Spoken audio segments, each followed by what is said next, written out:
everyone, it's Taylor here. Today I'm going to share with you how I created this card featuring multicolored fireworks and beautifully embossed stars in the background. It all starts with the fireworks stamp and stencil combo, where the background stamp features all of the stars and then the two-layered stencil perfectly creates those dual-colored fireworks throughout the background of your project.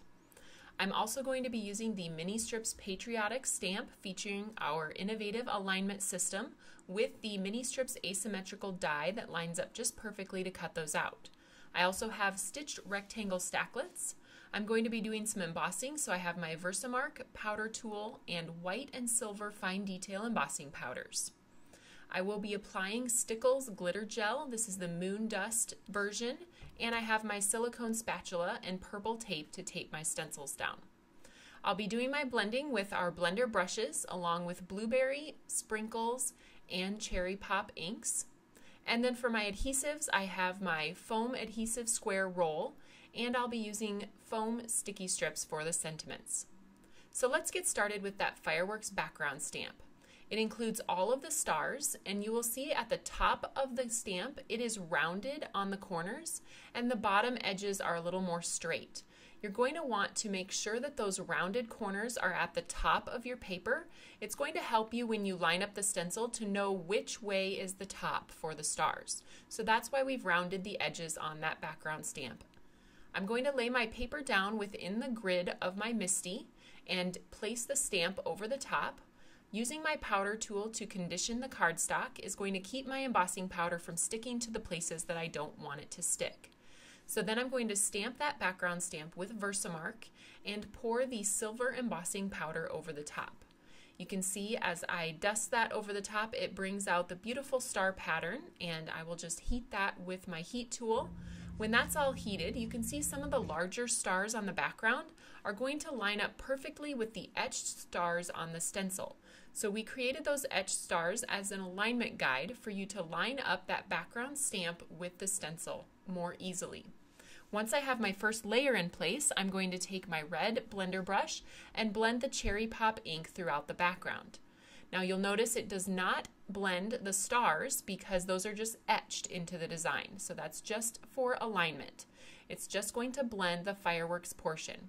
Next, I've lined up the second layer of the stencil, and I'm going to first use the sprinkles ink and then come in with the darker blueberry ink for the smaller fireworks and the center of the larger fireworks. Now you can see how pretty that background looks when that's finished. I am going to add a little sparkle with my glitter paste, so I need to clean my stencil before I begin that process. I've used the Stamper's Spritz and finished with a baby wipe just to get that oily residue off from the cleaner. Then I can line that stencil right back in place and use my silicone spatula to drag the paste over the top of the stencil.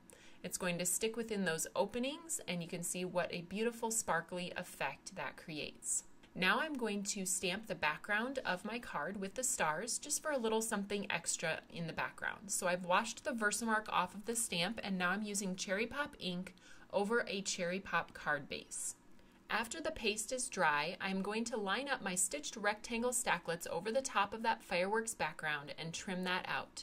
It does take about 30 minutes for the paste to dry, which I did find was longer than the Moonstone Glimmer paste from Nuvo that I'm used to using.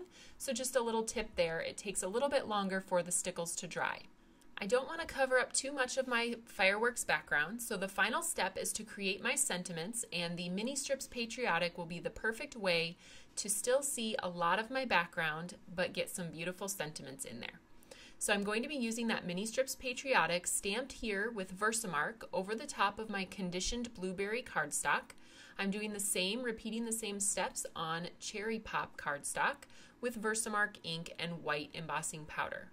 Then I will heat those with my heat tool and finish with one final color of cardstock. I chose Sprinkles, but I didn't think the white embossing powder would show up very well, so I went with Oreo ink on top of the Sprinkles cardstock.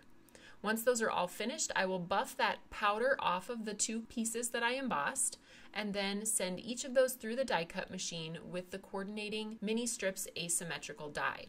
I get 10 sentiments from each pass through the die cut machine, and I'll have plenty left over to create many more cards after this one.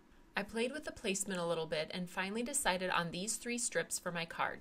I'll be popping them up in the bottom right corner using my foam sticky strips. Hopefully you can see all the possibilities for this cool stamp and stencil concept. I can't wait to see what you create. You can find all of these products at the Tailored Expressions web store at tailoredexpressions.com.